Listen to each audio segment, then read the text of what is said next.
Hello po mga abe, magluluto po tayo ng merienda. Banana turon with langka. Masarap pong kombinasyon ng saging na saba at ang minatamis na langka. At lalo na kung babalutan mo pa ng gagawin mong turon.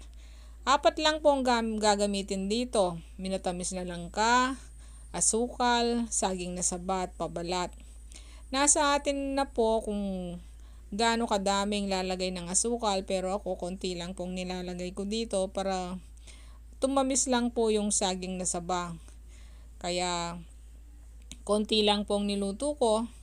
Ang saging na saba kasi na turon ay masarap kainin kapag bagong luto. Malutong na malutong ang kanyang magiging pabalat. Kaya subukan nyo po ito, isang masarap na merienda sa bahay o gawin yung hanap buhay.